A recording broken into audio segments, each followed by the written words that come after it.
Good morning, everybody. My name is Deborah Dudak. I'm from the Fountaindale Public Library here in Bolingbrook, and thank you very much for a live presentation of our Genealogy Day program and our first live stream. Thank you all so much for attending in person and online today. We have a really great program today. We have three fantastic speakers. The first speaker that we have today is Adam Allgaier. I can't make that up. From historylines.com, and today he is going to talk a little bit about his product and how this History Lines really can revolutionize how you write your family history, how you compile your family history, and how to make it more readable for family members and for future generations. So would everyone please give Adam a really, really lovely round of applause. Thank you.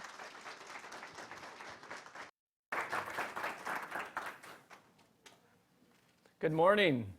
Good morning.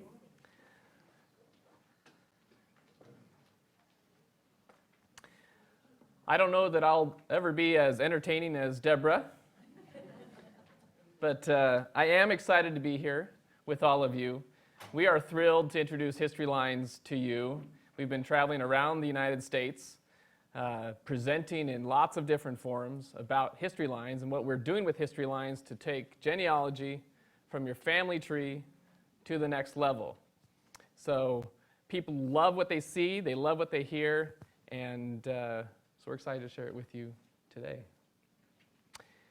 My name is Adam Allgaier. Although growing up, I was often Adam Alligator, or Adam Algebra, or Adam Algae, or any sort of weird pronunciation of A-L-L-G-A. My father, growing up, used to always say, it's simple, it just rhymes with bald tire. So my friends then started calling me Adam Bald Tire. But I am the co-founder of History Lines. It's a project we've been working on for about 3 years. We officially launched about 18 months ago. Last spring at Roots Tech. We participated in the Innovators Challenge there, and we're semi-finalist, and it's been a fun and thrilling and exciting ride as we have built what you're going to see today. First, I want to introduce you to what I call, and in our History Lines world, we call our family bush. Most of you spend hours and hours and months and years developing your family tree. This is my family bush. It's those that are closest to me and whose stories are most impactful to my own personal history. You can see my wife and my 8 children, including 3 teenagers,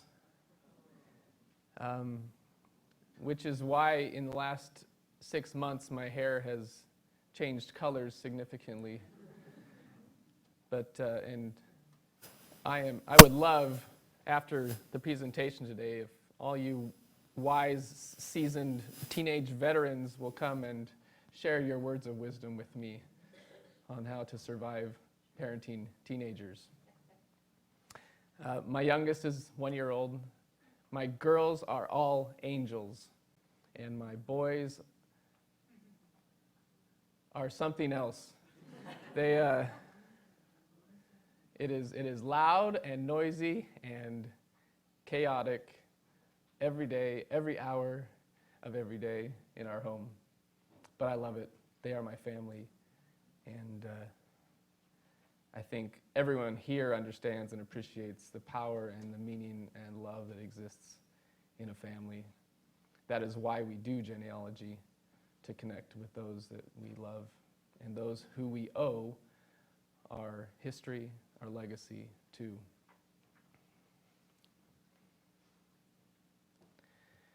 So our History Lines mission, when we started, and this has actually been a concept that's been around, I'll talk a little bit more about the history, for almost a decade, when this first germ of an idea, and the question we wanted to ask ourselves is, can we know our ancestors better? We've spent, and you have spent, months, years, decades of your life building your family tree. And you may have thousands of people on your line. Your GEDCOM file may be, we've seen family trees of 100,000 people. It's remarkable. But the reality is that most people on your family tree we know very little about. We may be lucky to have a date and a place, a birth or a death. And history lines, the germination of our idea was, can we know our ancestors better than that? Can we paint a picture that is more rich and more valuable than a name, a date, and a place of a great-great-great-great-grandfather who lived in Ireland 250 years ago? Can we tell a story of how they lived? What did they wear? What did they eat? How did they communicate? Did they brush their teeth? My kids still don't brush their teeth. What did they experience throughout their life? Why did they immigrate? How did they court? How did they marry? And dozens and dozens and dozens, hundreds of questions that we thought, can we know our ancestors better?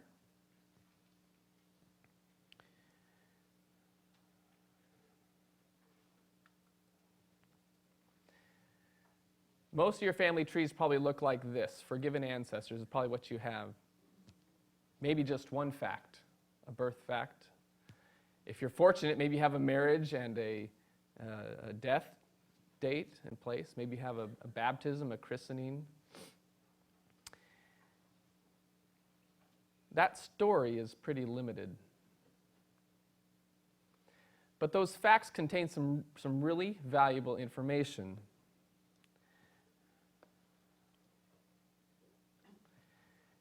A date and a place.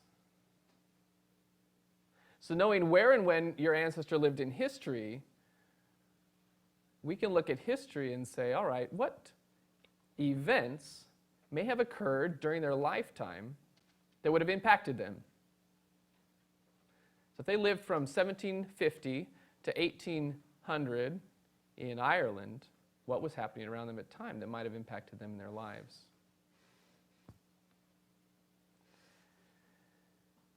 And we also know where. Perhaps they were born in Belfast and moved to Scotland. We know where they lived, and we know what those places were like. History can tell us that.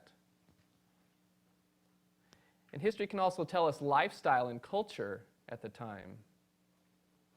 And as our concept of history lines evolved over months and years, we realized that we can take all these different elements, and there's more, this is just places, events, and lifestyles. We can take those events, details, and lifestyles, and we can magically assemble this into a much richer story, perspective, picture of an ancestor's life. So you can see where you may only have a few personal facts in the story of their life. When you wrap that with history, suddenly it takes on a much richer color of what my ancestor would have lived through and known and experienced. And that becomes the expanded story of their life. But wait, can we do more? Can we show maps? Can we show a timeline? Can we actually write a story?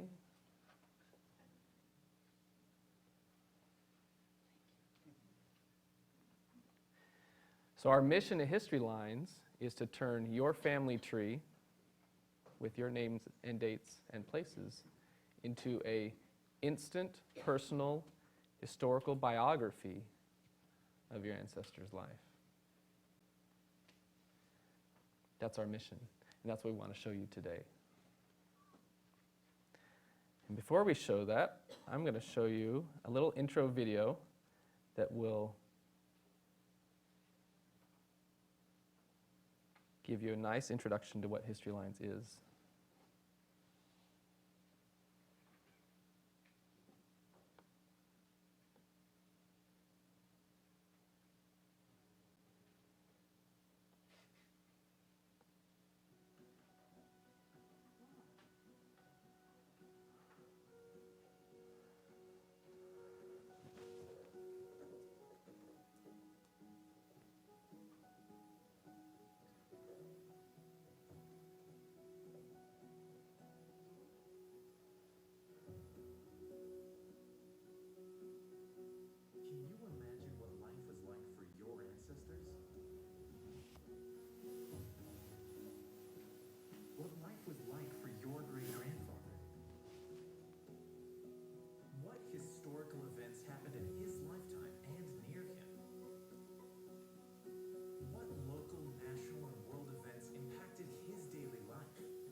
That video was put together by a local company here in Chicago who loved the concept of history lines, and they were anxious to put together a video for us to showcase what history lines was.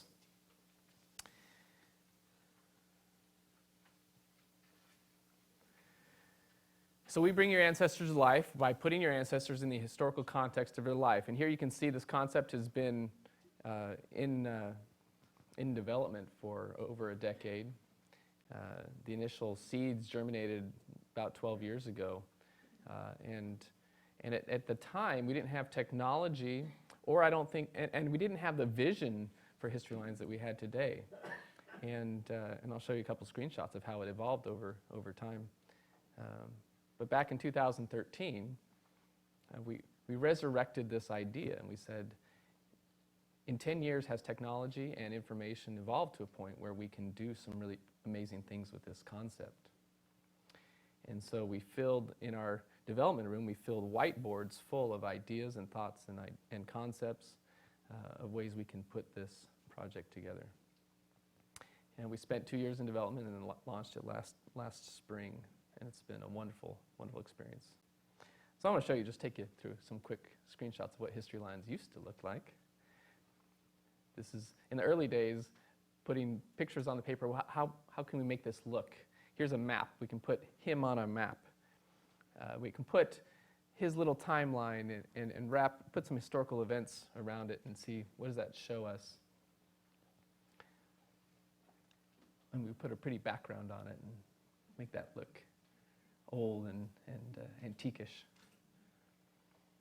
And let's combine it with some other elements. Can we put some text with it? Some story? Maybe can you put the map and the timeline and the story together? We look stylistically. What kind of feel do we want people to feel when they read a story of their ancestors?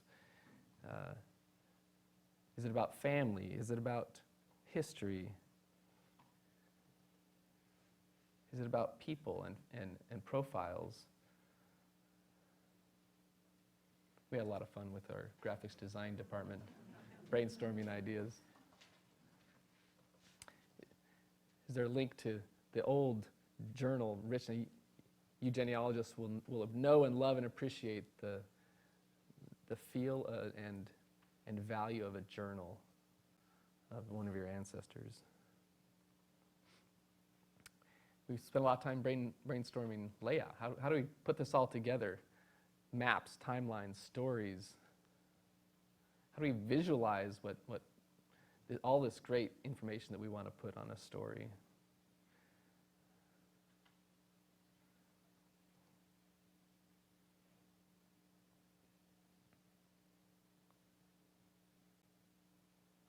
You can start to see it evolve to become more and more like you see it today.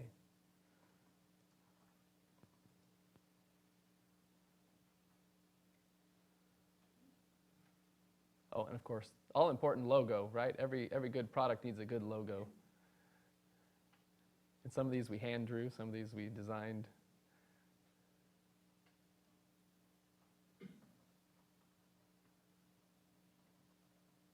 And then, of course, here's the final, what it stands today.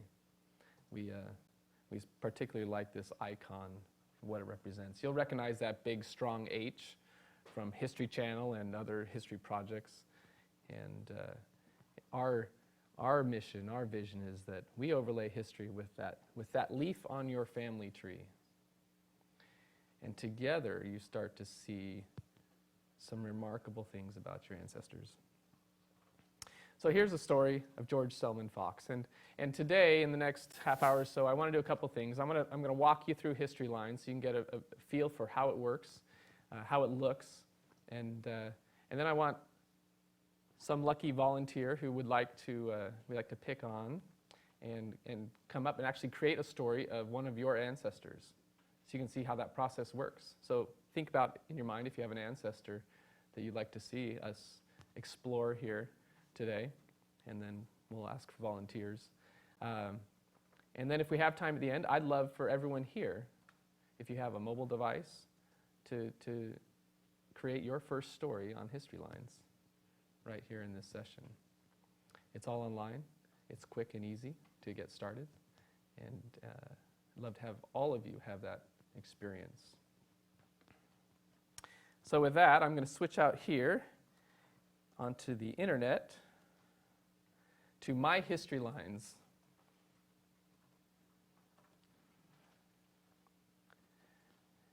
And I'm going to show you something that looks probably very familiar to all of you, and that is your family tree. You've probably spent decades and decades, some of you, on researching and building your family tree. And a lot of this work is compliments of my parents, who are avid genealogists, who have done so much of their great research and built out my family tree. You can see here's myself in the middle, and my 8 children, my wife, and this is my family bush, my parents, my siblings, my spouses, and my spouse and my children. So this is a very familiar concept in the genealogy world. It's a family tree. And each of these people have a few distinct genealogical facts: their birth date, their birthplace, their marriage date, and that is the core data that makes up your family tree. And all that information is very valuable and very useful to history lines. And with with all that information, you can take, let me find this is my great-grandmother, Emma Susan Kraushorn. She was born in 1879. I'll just show you the facts real quick. She was born in Virginia, died in Virginia. And you'll see on the History Lines family tree, and we'll mention this briefly later, you can create a tree from scratch on History Lines if that's what you'd like to do. But you can also import your GEDCOM file into History Lines for quick and easy access to all your facts on your family tree. We're also connected with Family Search. If your tree happens to be on Family Search, we can import your tree directly along with all your memories and photos to help build your History Lines story. So it's all quick and easy to get your tree into History Lines. And then once it's in History Lines, each one of these people on your family tree has this little book icon that launches you into the History Lines story. So I'm going to take you to the story of my great-grandmother. Now this story, I should warn you, I have not crafted this story. This is a story that came from History Lines, built by the amazing development team that we have behind History Lines, that the computer technology and system has compiled this story automatically for me and about my great-grandmother. So I have not touched this. I have not edited this for demo purposes. This is raw History Lines, true and undefiled. So here's the story of my great-grandmother, Emma Susan Kraushorn.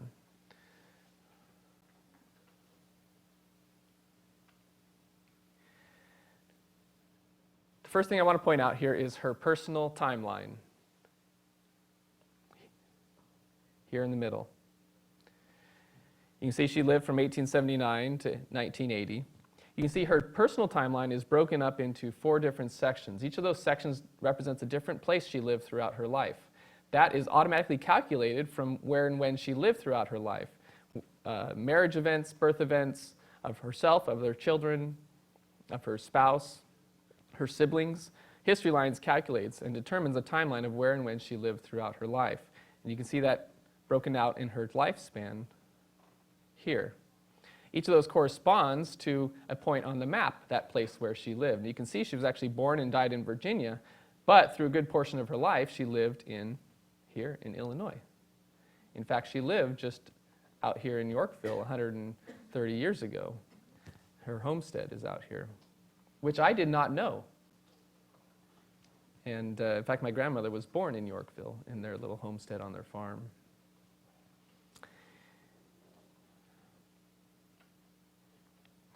So this personal timeline, you can see the timelines of her husband and her 3 children.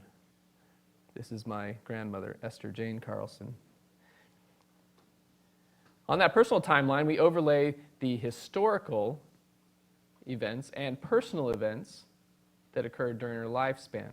So you can see there's quite a comprehensive list here of historical events that were likely impactful or part of their daily conversation throughout their life.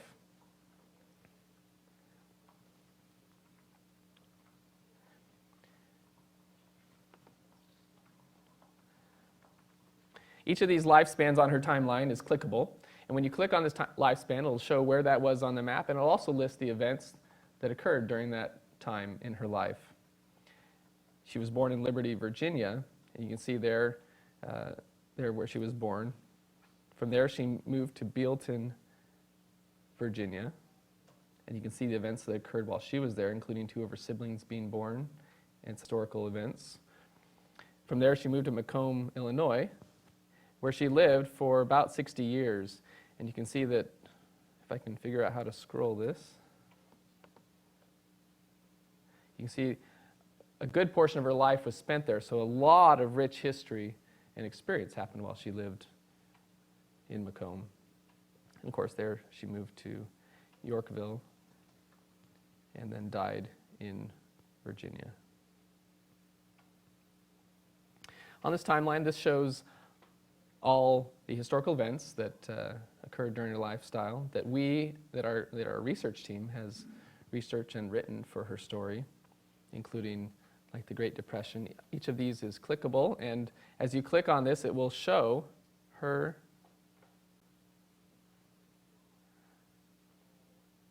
a little segment of a story that explains how the Great Depression would have impacted her. When she was 50 years old, the stock market collapsed and began this decade-long Great Depression that we're all familiar with. And our research team is charged with, their mission is to describe how each historical event would have impacted your ancestor. So it talks about 25% unemployment, millions forced out of their homes, makeshift shanty towns. This is what your ancestor would have heard about, seen, perhaps even been part of in that time.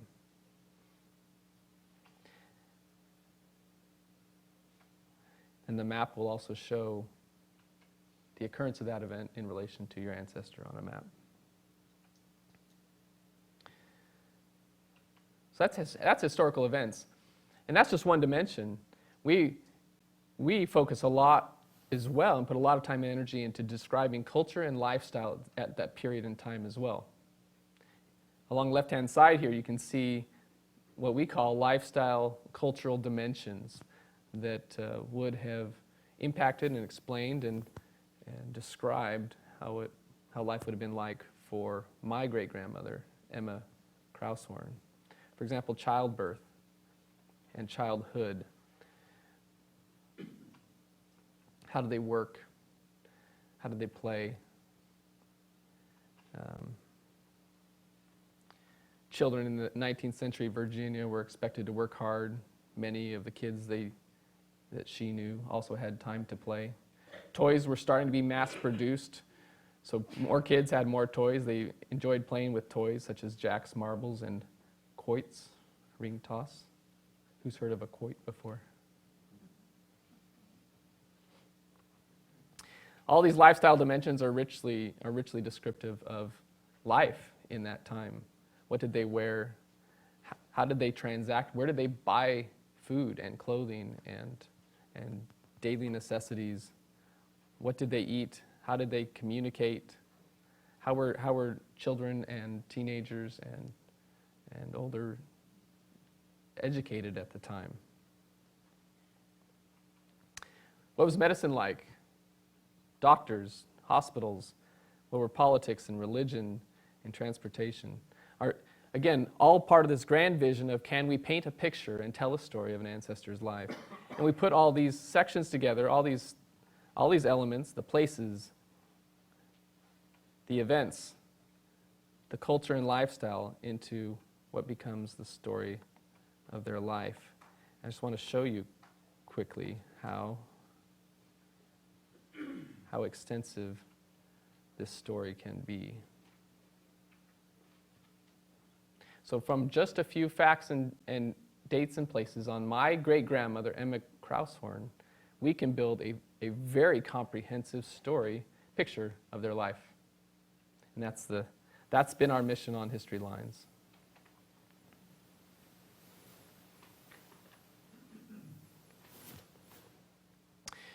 Now, when people see the story for the first time, they're a little bit amazed. This is a new technology, new ability to understand and view your ancestor in a way that that's not been available before today.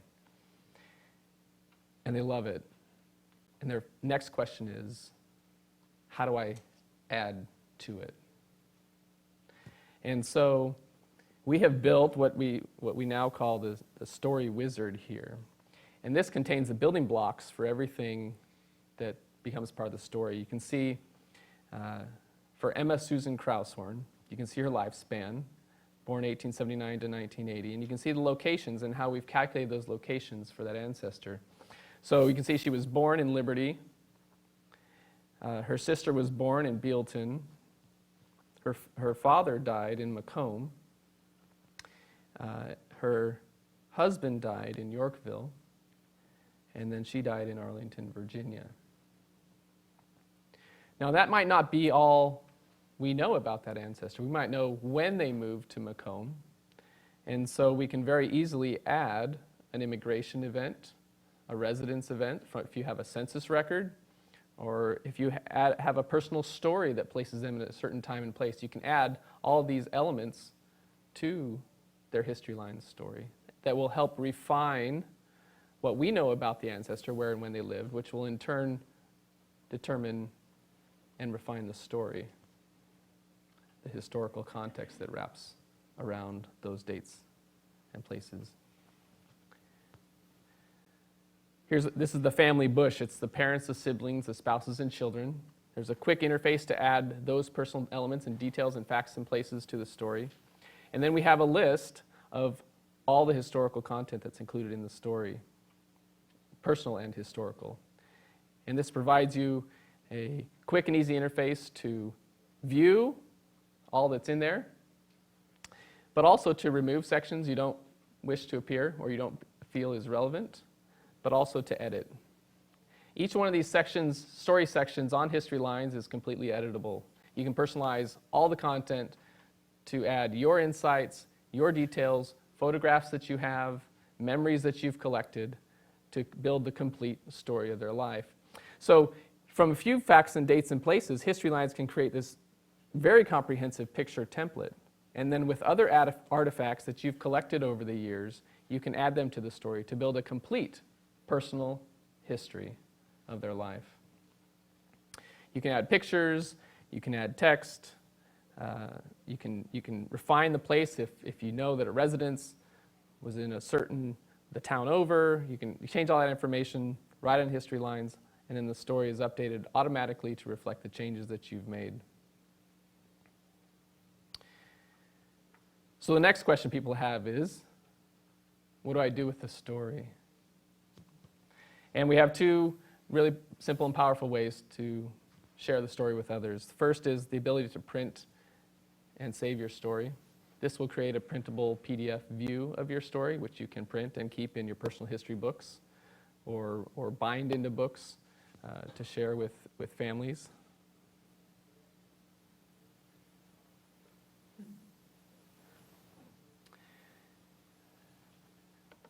And then we also have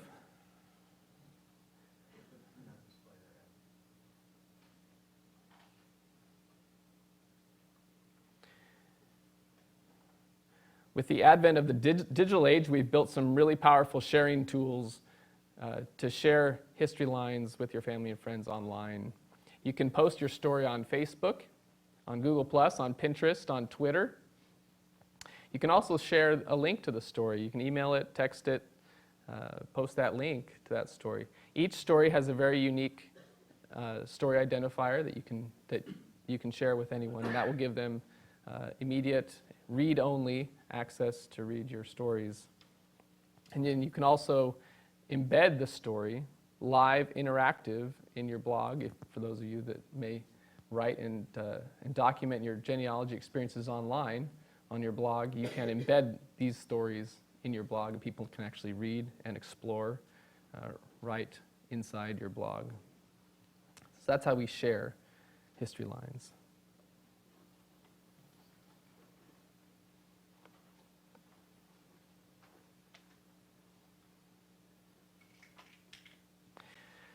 The last thing I want to mention before we pick on one of you volunteers to create a story of your life is from the very beginning, we have done extensive involvement with genealogists and users to help shape what History Lines has become. You saw those screenshots and logos that we saw before. We've sat with dozens and dozens and dozens of genealogists and said, does this help? Does that help? What do you like about this? What do you not like about this? What content is valuable? What countries and states should we research next? What data and information and interface and experience will make History Lines most valuable to you? And we've collected a huge amount of feedback that has helped shape what History Lines is today. This little button here on the right, as you explore History Lines on your own, is your magic button to send us feedback. I personally handle all that feedback because I want to hear from you as we architect and build History Lines for you. So as you use History Lines and explore and have thoughts and insights to share with us, please share them via the feedback button, and that will help shape the future of History Lines. So that's a good overview of History Lines. Now I'd like to run a sample story on one of your ancestors. So as you've been thinking about that, who'd like to volunteer to be our guinea pig? Yes, fourth row, come on up.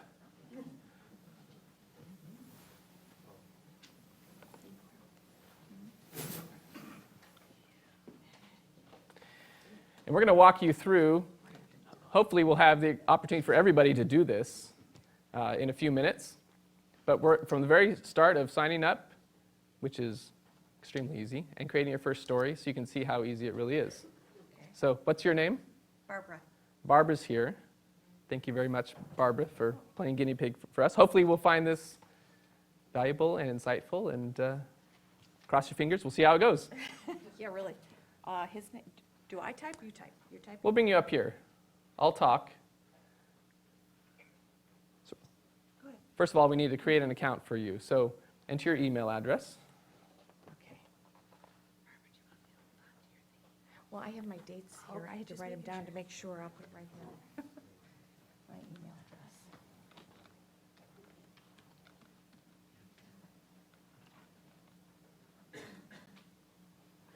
Okay. You want my, Yeah, okay, I have go to ahead. go into my account, right? Sorry. Well, I guess, have you been on History Lines before? No. Okay, good. Then you don't already have an account. Okay, repeat password. So she's going to enter an email address and a password for her account, and then her name and where she lives. First and last? Just first name is fine. Oh, it didn't work.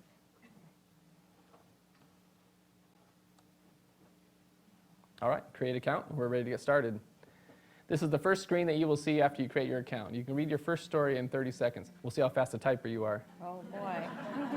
Now, this is the person I want to put the story, have the story about, right? Correct. So now, like I mentioned before, you can import your GEDCOM family tree. You can import your family search tree, or you can create it manually. And in Barbara's case, we're just going to create a manual story. So her ancestor is David Crockett Seriously. Edmondson. I was about to say, like, you're full of it. I just have a year.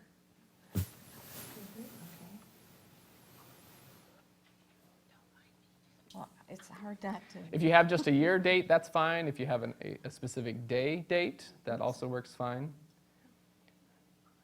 Gibson County, Tennessee. He was born in 1867 in Gibson County, Tennessee. Died October 1899 in Stoddard County, Missouri.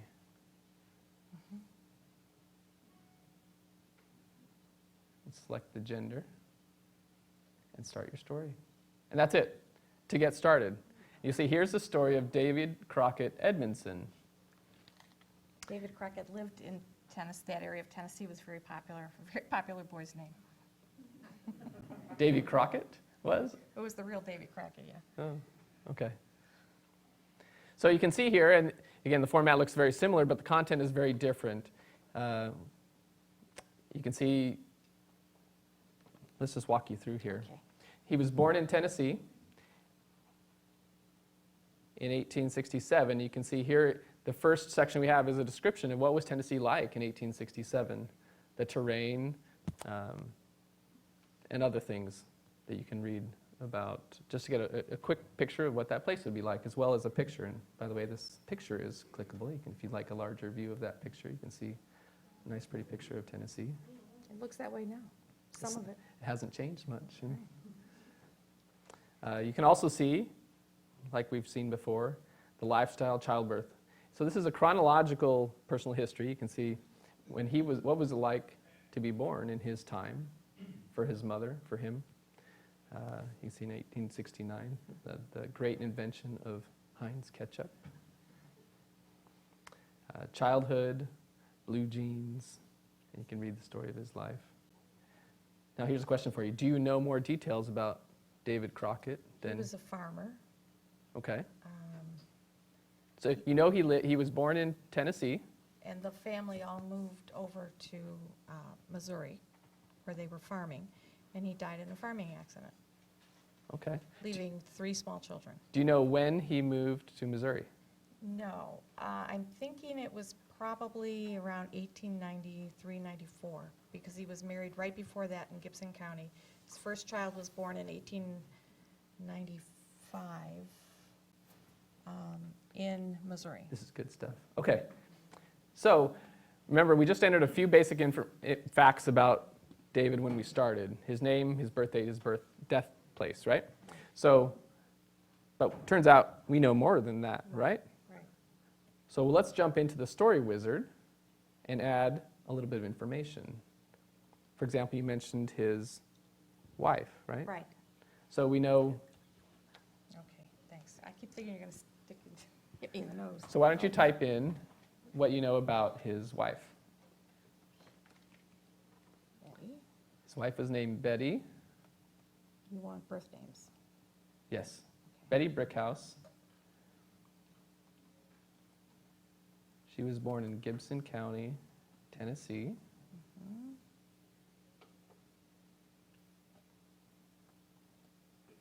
They were married in Gibson County, Tennessee.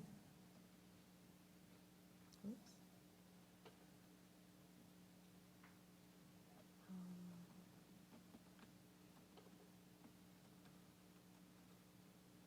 Oh, it's Missouri. And, oh, not good, not a very good typer. What can I say? You're doing great. Okay. Do you know when she was born, or do you know when they were married? I think they were married from memory around 1892. Okay, so they married in 1892 in Gibson, Tennessee. And you mentioned a child. What is this? What's David Crockett's relation to you? Great grandfather. Great-grandfather, okay. So they had a son, Son. named Lloyd B. Edmondson, born in 1895.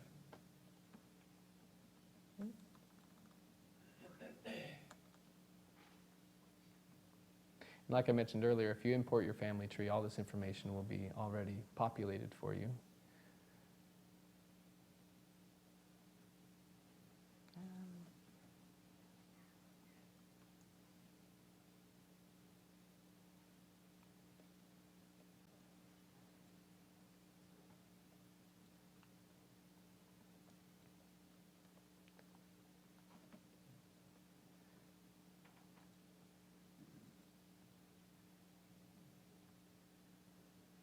Okay, so you can see here a spouse and a child. Now I want you to click on the personal tab there at the top. Okay. Actually, click on the history tab.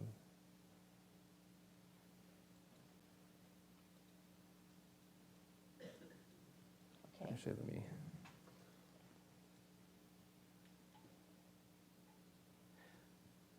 All right, so you can see here that the story has updated. You now see here his spouse on the timeline as well as a child. Now, they were married and born in the same place as where he was married and born, so the location hasn't changed, at least up until marriage. Now, you think he immigrated Which, to Missouri Oh, in yes. 93 or 4. It's hard to do left-handed.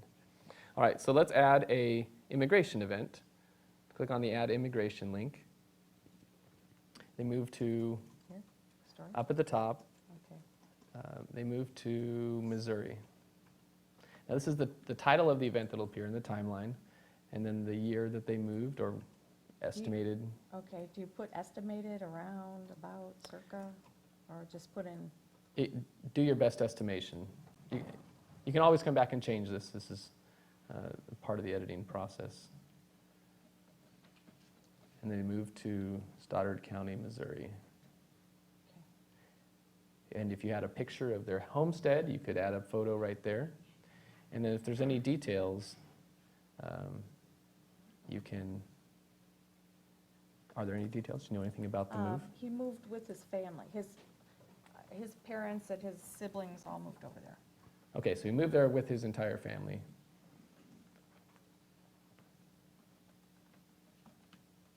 Again, you can edit this at any time, so it doesn't have to be perfect the first time.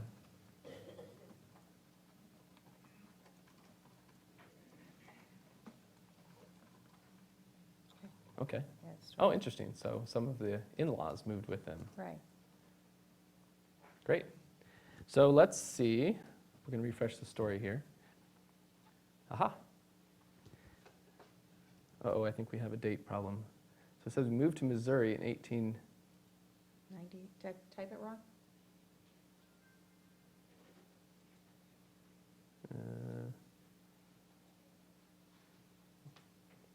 Put it on the timeline in the wrong place. Should we edit?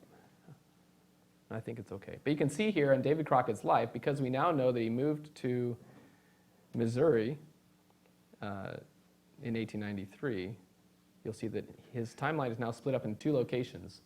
And clicking on these locations now shows a new history. It'll start to show history that happened in Missouri during the 5 years he lived before he died in a Farming. farming accident. What do you know about the farming accident? It was when they plowed with mules, and he hit a stump, and it came back and hit him in the abdomen, and he must have had internal bleeding because he died from it. Oh, okay. Wow. So how do you capture that in history lines? Well, if you scroll to the, well, it just so happens that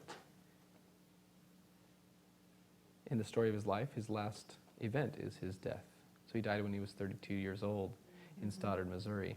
Now, each one of these sections on history lines is completely editable, like we mentioned, and so this is a great place to add those details. So he died when he was 32 years old in Stoddard County, United States. Go ahead and add those details.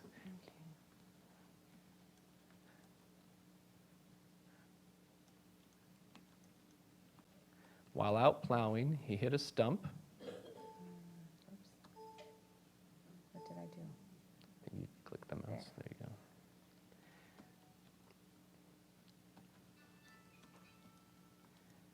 He hit a stump which came up and hit him in the abdomen.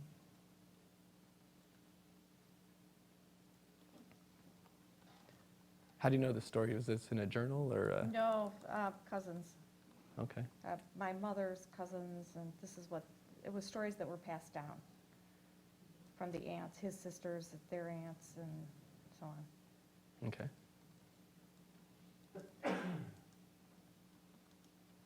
Perfect.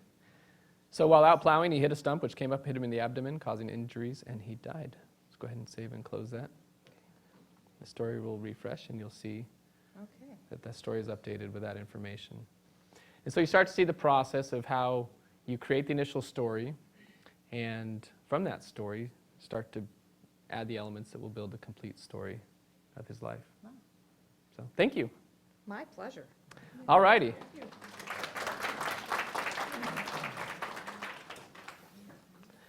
Thank you for playing our victim today. It was fun, thank you. So where to start with history lines? We originally built history lines intending it for those ancestors you don't know much about in their stories. When you go beyond 100 years or 200 years, the facts that you have, the memories that you have, the cousin stories about your great-grandfather who was plowing and got hit in the abdomen with a stump and died don't exist for these ancestors. You are, like I mentioned before, you may only have a birth date and a birthplace. That may be all you have. So when we built history lines, it was around that vision of let's flesh out all those ancestors you know very little about. Let's help tell their story. And what we realized is we would bring in users. This is before we actually launched. We'd bring them in, and we'd say, all right, tell me about your great-grandfather. And they'd give us a name and a date and a place, and we'd plug in their story, we'd create their story. And they'd read the story, and again, something they hadn't experienced before, and impressed and excited. And 2/3 of our users wanted to create a story for themselves. What does my story look like? Which we hadn't even considered. Like, you know your story. Why do you need history lines to tell you your story? So with these users, we say, oh, well, that's a good question. Let's run your story. Let's create your story and see what it looks like. And what we found in that process is that you forget a lot of your story. If I asked you, tell me about your childhood, you might say, okay, I remember my house, I remember doing this thing or that thing. You may have some memories. But what History Lines does is it builds you a comprehensive view of what history would have been like in your time. And the catalyst that is for generating memories and ideas is phenomenal. I remember I was at Roots Tech a year and a half ago, and I had an elderly gentleman. He was 86 years old, come by with his daughter, who had seen our presentation at Roots Tech, and she wanted to create his story. She was worried about him, how much time he would have left with her to capture his life story. And so she was curious to know what would History Lines tell me about the story of my father. And so there on the floor of Roots Tech, we created his story on History Lines. We entered his name, his dates, and his places. And he started to read. And as he read, he started to talk. Because on his story, it talked about childhood. And toys and games, entertainment and schooling and education and work. And he started talking about his childhood, his education, his work, his games, his entertainment. And he kept reading. He read World War II, which he served in. And we talked, and History Lines talked about World War II and where soldiers deployed and where they served. And he started talking about his military service. And started talking about things she had never heard. And she was so moved by that experience to see these memories come out of her father. She was moved to tears, and he was moved to tears. And to watch them was just an amazing experience to see history come out from them. So we've identified, for now, at least 3 key reasons people are using History Lines today. One is to get the story of their ancestors who have passed on, who they know very little about, or they know a few facts and bits of information.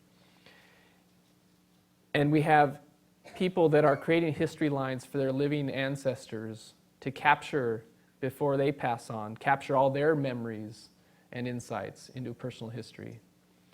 And we have people capturing their own personal history today in History Lines. So as you think about how you might use History Lines, think of those three ways. Where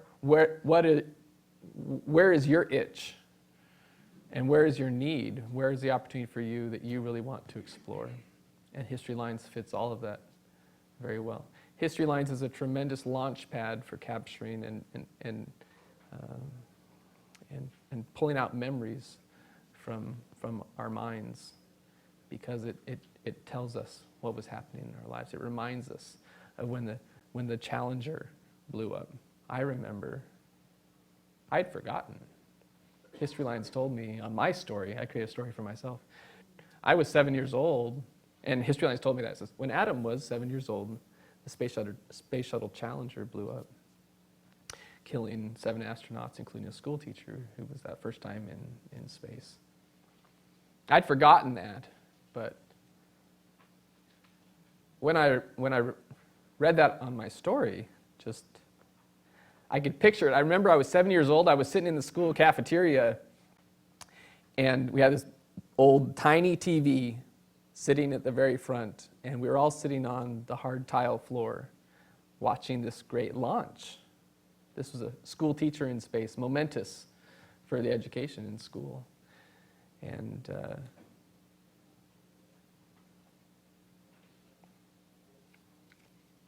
I remember the thrill of when the rocket launches, and then there's the deadly silence when we watch this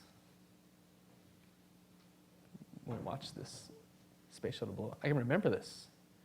And reading it on History Lines brought those memories flooding back to me. And that's just one example of what History Lines does for the entire story. So I am thrilled for you to experience History Lines. I love to hear your stories and share your stories as you explore and discover your own history, the history of your living ancestors, and the history of your ancestors that have passed on. I want to give you all the opportunity to experience History Lines here. How many of you have some sort of internet-connected device on them? A phone, a tablet, a computer? I invite you now to pull it out of your pocket, out of your bag. Open your internet browser, your Safari or your Chrome or your Firefox, and go to historylines.com.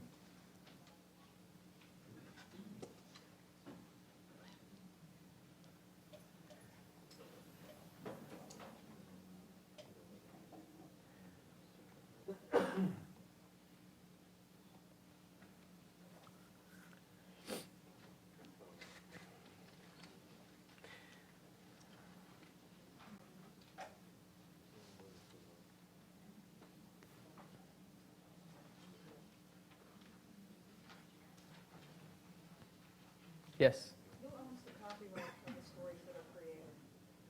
That's a great question. Her question was, who owns the copyrights for the content and stories on History Lines? Because it's a collaborative story, meaning we've written a lot of the content and you've added to or edited content, it's really a mixed copyright. So the way we've set that up is that you have full license and right for personal use to all the stories on History Lines. If you have interest in commercial access, then that's a different question that we should have a different discussion on. But you have access to all the content and copyright access to what you've created on History Lines. Good question. Yes? Is this just available right now with American history? Do you have any plans of going beyond that, European? Great question. Her question was, where? I'm gonna paraphrase your question. Your question is, what areas and times do you cover? Right? That's the ultimate question. In the History Lines world, we call that coverage. What is our coverage area for History Lines? We cover about today, and we have a fantastic research team that is continually researching and curating and building new content. So history lines will continue to evolve. Our coverage today is about 2/3 of the countries in Europe, including Scotland, Ireland, Great Britain, Wales, Denmark, Sweden, testing my memory here, Germany, France, Poland,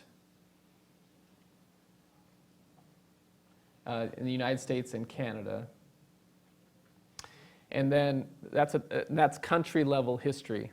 Now, we are working, our focus now, what we found is, and we have tens of thousands of users on History Lines, so we have a lot of good data on where are people's ancestors from, based on the stories that you're creating and your trees that you're uploading.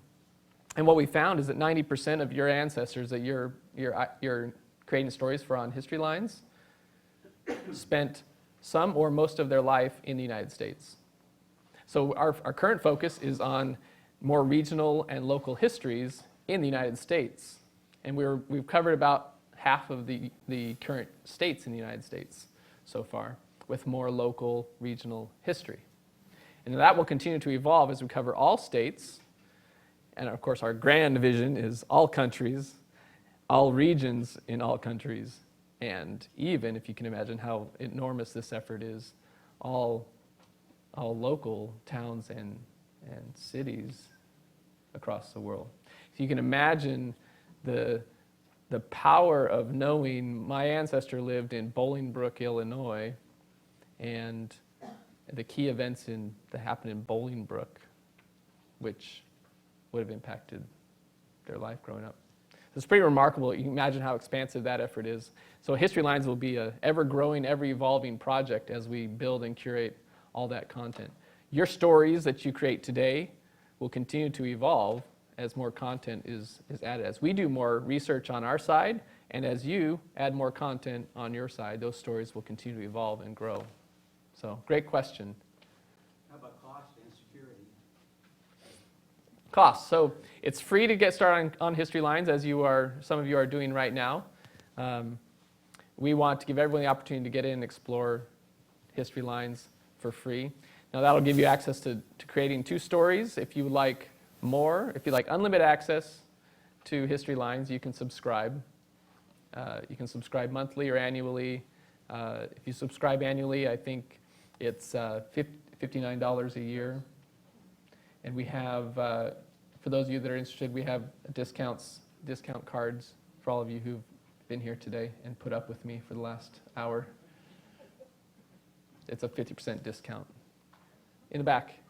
And what about the security for our personal information?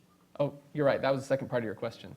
So security, it's all secure. Your tree, your stories are all private by default, unless you choose to share them. So you can share as soon as you post it online somewhere, obviously, whoever has access to that online place, they can access it. But on History Lines, your trees are private, your stories are private. You control them. You control access completely yourself. Does that answer your question? Okay. Yes? Do you advertise on television? We have not done advertising on Oh, television. There's one commercial that people stand in there and say, oh, look, you can look up, and just go on your computer and look up your family. And this isn't the same. I thought it was called History Lines. It must be a different company. It might be. Oh, okay. We actually haven't done much advertising to date. It's all the growth that we've experienced has been people excited telling their friends and us presenting in venues like this. It's been wonderful. Yes, right behind you. So you're saying with the security that it's our personal information. It's not being used in trying to accumulate data of any kind. Right now, databases and creating databases and bigger things is one of the big things in tech. So our information, our personal stuff is secure, so that it's not used to add to any database type. Right. So when her question was, what happens to, when you upload a family tree, does that become part of a bigger family tree or accessible to other people to build their family trees? The answer is no. We store all your data, but you are the only one that has access to view and edit that information. And we don't use it for anyone else's trees. We do some, like I mentioned before, some statistical analysis to say where are people's ancestors living for our use, so we can determine what content, what history should we be researching that will be most valuable to your stories that you're creating. Yes, sir. On that same subject, if we write a story about our ancestors during the war between the states, most of the people here, that's called, I don't know, we leave politics out of it. But if we tell a story and it has to do with letters, first-hand information about what was going on in a particular town, would you be telling about that and anything, or adding that to the history of the town? That's a great question. So your comment was, so I have rich history, I have historical stories of my own ancestors that I'm putting into my own personal stories. Would History Lines be interested in making that part of the broader history, make that available to more stories? The answer is maybe. We're starting to hear there's some strong overlap between genealogy and history. There are people in genealogy that love history, they love family and love history. And so we're starting, as History Lines is growing, we're starting to hear more and more from people doing genealogy, but are also very educated in history that are starting to want to contribute to History Lines, that type of content, local or even regional historical stories or information. So we're investigating how best we can integrate them and tap into that opportunity. That'd be wonderful. We'd love to have the community help build the content on History Lines as well for everybody. Well, all you have to do in that case is give the people an option to share that story. And all you do is click and share the story. Well, that is one option, is you can share the story, the story itself. For the way the system works is we have all this content and you have your information about the ancestors. The system does all sorts of analysis and complicated processes to connect the two. So if you had a story of the battle between the states that was relevant to the time of Illinois in Bolingbrook, for example, that content has to be written in a certain way and indexed, tagged in a certain way so that it can appear on people's stories that lived in Bolingbrook during the war battle between the states. Would you also want to authenticate what was said? Right, so it also needs some sort of review process to validate that information story is legitimate before we would make that part of the History Lines. Which brings up another point, which I'm surprised no one's asked yet, is where's all the sources for all our data, right? And the answer is we have all that information. We haven't displayed it on History Lines yet. We're trying to figure out what the best way is. But each one of those pieces of content comes from hours of research by our research team and is tagged with source documentation that says where did this information come from? Did they really brush their teeth with tooth powder, and how do you know that? Or did they really communicate via Pony Express at that time? Did Pony Express really travel that area of the country? We have links and access to all the source material. So that is in History Lines. We just haven't displayed it yet. Good questions. Any other questions? Yes? So if you're importing your family tree from Family Search and you need to make an adjustment on it, will it update both sites or do you have to go into both sites to update it? So right now it's one way. You update it on Family Search, and then on your family tree on History Lines, and I can actually show you how to do this really quickly. We did it, so we know our family tree's in there, but we counted error as it was being uploaded, so we were trying to make sure that it got corrected on both sides. So the right way to do it is to, so your question was, I should restate this. What happens, how do you keep the information in Family Search synced up with History Lines information so that it's accurate? And the answer is that we pull all the information from Family Search into History Lines, and if you refresh in History Lines, refresh your family tree or that individual from Family Search, it will pull any changes, dates, names, ancestors, connections, all of that information. And that's done through an API? Yes, that is done through the Family Search API. And again, that's all, if you import from Family Search, it will take you to Family Search where you will authenticate with Family Search and grant History Lines permission to import your tree. Your information, especially living information, is all private on Family Search. So it's secured in that manner. Is there a button or something that you could hit, or do you have like a refresh button? You're saying it won't take it unless you allow it. So let me show you. We've built History Lines to be as simple as possible, so it should be very simple and intuitive. Here's my Family Search tree. I'm going to go back a little bit. So this is my grandmother, or my great-grandmother we looked at before, Emma Susan Kraushorn. You can see if your ancestor came from Family Search, you pull them up in the family tree, and there'll be this link to update from Family Search. When you click on that, it will jump me to Family Search, where I will sign in to Family Search. Now, I've already granted Family Search access to History Lines. So it'll authenticate, bring me back, and it'll update her tree on History Lines. And this is the updated view for her. Yes, ma'am? Does it also, can you also import it in from Family Tree Maker? Most genealogy programs will export your tree into GEDCOM, which everybody knows and loves, right?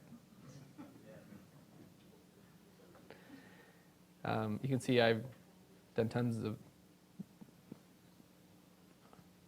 When you go in to create your story, you'll see links to import a GEDCOM file. You'll click on that. You'll select the file on your computer that you've exported from Family Tree Builder or Family Tree Maker or Jenny or Roots Magic, PAF, if anyone still uses PAF. Any GEDCOM file we can process, and any size GEDCOM file we can process. Like I mentioned earlier, we've had family trees with over 100,000 people uploaded to History Lines without any problems. Yes, ma'am. When you're adding your information, does it also then provide stories about your collateral relatives? Define collateral relatives. Or if there is something significant, if you put all your cousins, your aunts, your uncles, might the story include them, or no? So the story looks primarily at your family bush, right? So it's the events that happened in your immediate family that would have impacted you. There may be cousins, especially in older generations, families may have been more closely linked or lived right next to each other where cousin stories may. We don't make that assumption. We assume if you know that you'll add that to the story yourself. Good questions. Other questions? Yes? On Family Search, if you have like up to your great-grandfather, you go on Family Search, all of a sudden you have a whole bunch of other stuff that Family Search has linked to him, and a whole lot of it is wrong. Does that all get imported into that then, all the bad information? Right, so the question is, if the information in Family Search is bad, what does History Lines get? Well, we get exactly what's in Family Search. So if we don't correct any of that information, if you do run into that issue, the solution is fix it in Family Search, and then if you've already imported it into History Lines, refresh it in History Lines, or if you haven't, then you'll just import the tree like you would the first time. Yeah, I don't want to get into the politics of a shared family tree discussion. That's a subject for the smarter people than me. If you Yes, sir. import from, say, Family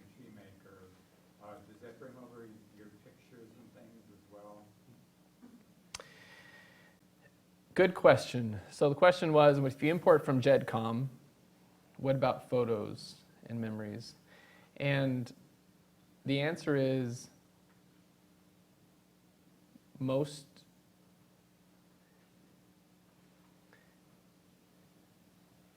answer is not yet. What's tricky is that all those photos are on your computer. They're not on the internet, and so History Lines cannot access your computer. Just browsers don't allow that. Now, so we're investigating having an import tool that a little program that runs on your computer that would upload your GEDCOM. If you do it from Ancestry. Ancestry is online, but all their content is secured, so we can't access the pictures directly unless you're authenticated with Ancestry, which they don't allow currently. Are you trying to change that? We're working on that. Ancestry's not necessarily interested in working too much with other people.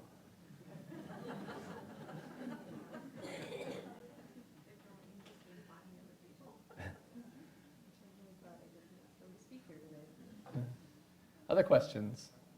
Yes, sir. You're saying so that really to get your pictures uploaded, you almost have to do that, or you're going to fix it so that you can upload from your computer your pictures.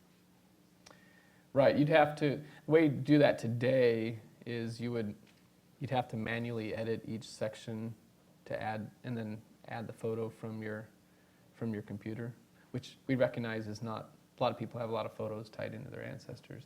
If you have an ancestor with a few photos, that's not as big an issue. But History Lines wants to make it so easy you can't not do it. So that's why we're looking at other options for importing that would make that so much easier for you. Is there a provision for a sort of album rather than specifically spotting the pictures in the story? Is there provision for putting pictures into an album and not in specific parts of the story? Well, or does it how does that work? The way History Lines is built today is that each photo is placed in the story at a specific time. You tag it with a date and a place, just like all your other content, and it'll appear appropriately in the story. That being said, again, as History Lines grows, feedback is very essential to our evolution process. So people are starting to say, I want to put this in a book, or I want just photos, or we're starting to hear other requests for how people want to see this evolve to meet their needs. So suggestions like that, how I want to use photos to appear in an album view on my story. I'd love to hear more details about what your vision is there.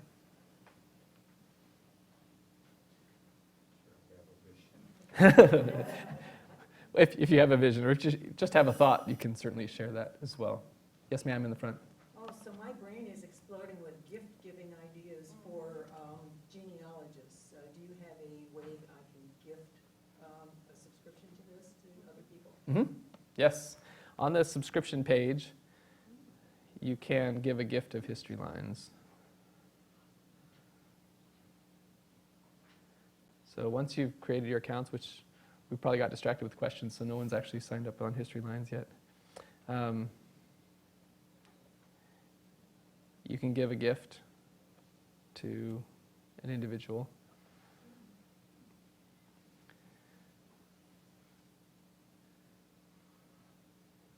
How much does a gift cost? It's the same price as a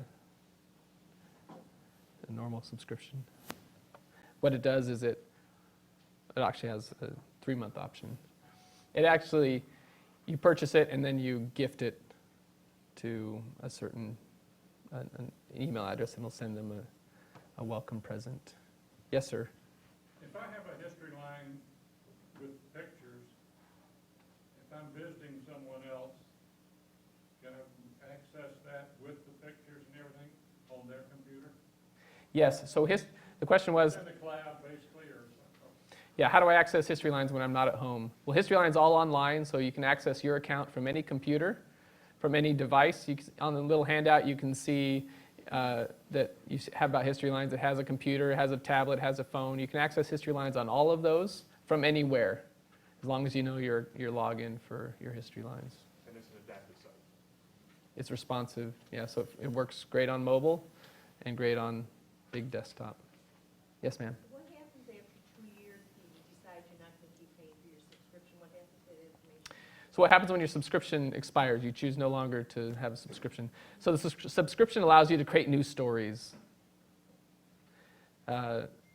When your subscription runs out, you still have all your stories, and you can still add all your details and information to those stories. But if you want to create new stories with new History Lines content, that's when you would need a subscription. If I were to come back 10 years later, it'd still be sitting there? Mm-hmm. Just as you left it. Although, maybe not just, there might be more content on there because the research team has discovered more historical context for your ancestors' stories. In the back. So really, if I saved up a bunch of stuff, I could just go for a month, put it all in and it's You could. You could. It's kind of cheating, but.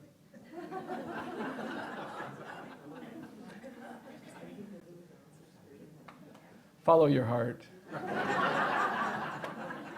Sorry, for the question was, so could I just subscribe for a month and create all my stories and then stop my subscription and then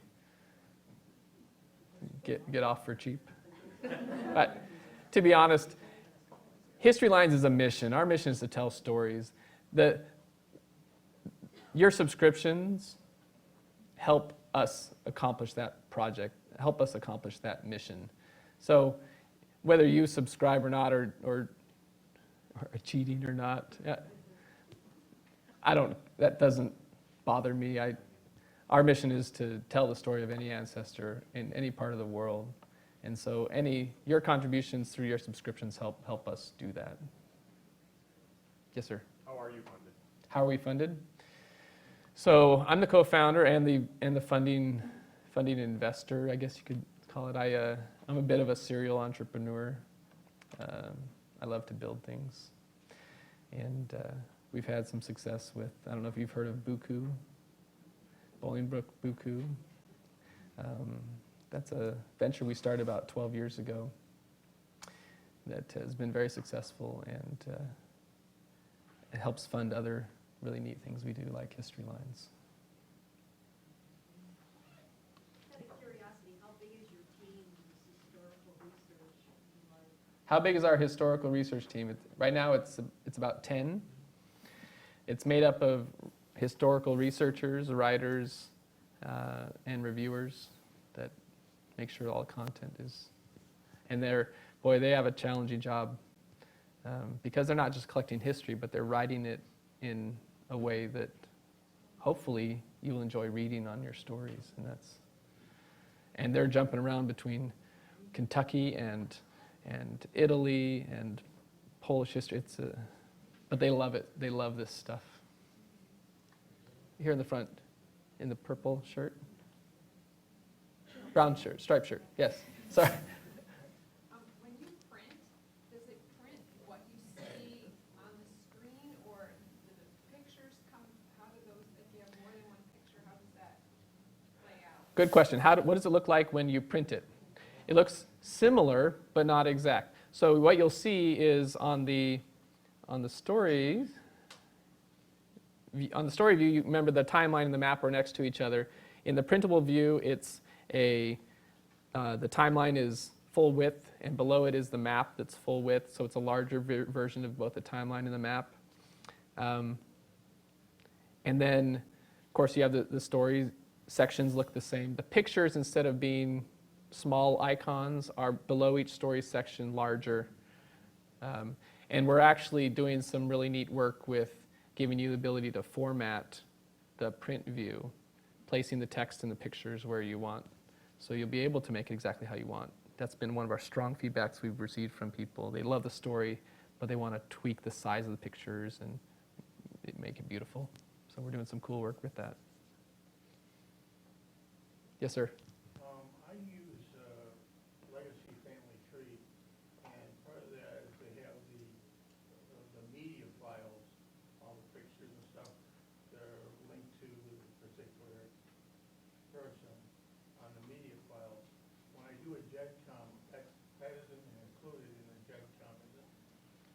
It depends on your So the question is, on my software on my computer, I have my family tree with all the media files attached. When I export a GEDCOM, does that come with it? And the answer is, it depends on your software. Some of them send that information. Some have options where you can include it or not. Regardless, because it's on your computer, History Lines can't get it right now. That's why we're exploring this other option of, can we have a little program on your computer that'll import all that? Yeah, but if I have it, you know, in my software as a separate media file, can I put that media file to you?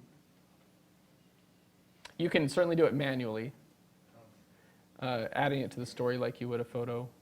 Whether we can do it, import it automatically to GEDCOM, is, we'd have to take a look and see. Right. Right. Typically in the GEDCOM, you would see the file attached to a person in the GEDCOM file, but because it's on your computer, we can't pull it. Yes, ma'am. At some point in time, are you going to be able to maybe work with like Shutterfly and stuff and make the family books where instead of having to download it myself and binding it, figure all that out? Yep. I can just buy it. Yep. Create a story, click buy. Yep. That's something we're looking at as well. Good question. Sorry, I should restate that question. The question is, can we automatically integrate it with a book printing service so it's really easy to print these and have them shipped to my house? Yeah, we're looking at that. Can you download files now if you, because you don't have that option where you can just download them, it's easier to get to a publisher to print? So you can download a PDF today. That's an 8.5 by 11. So if you had a book format that size, you could print it. You can send that to a printer as is. But we are looking at other formats, other sizes as part of our being able to personally format each story yourself. We're looking at different sizes and formats as part of that.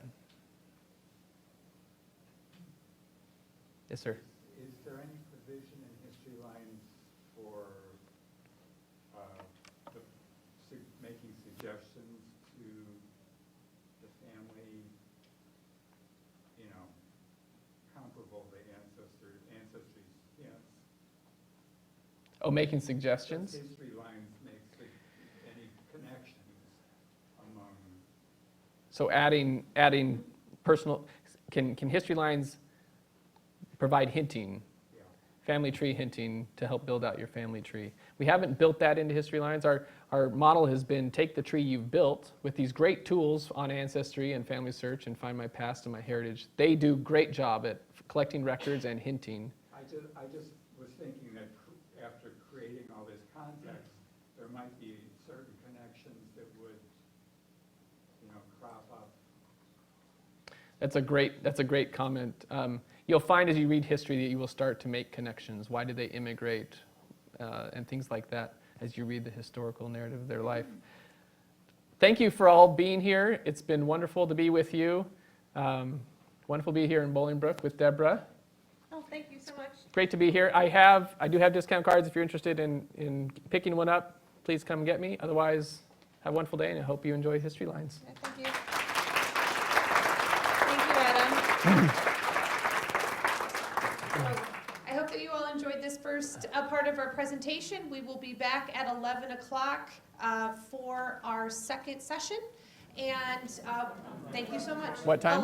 11:30, I'm sorry, 11:30. My bad.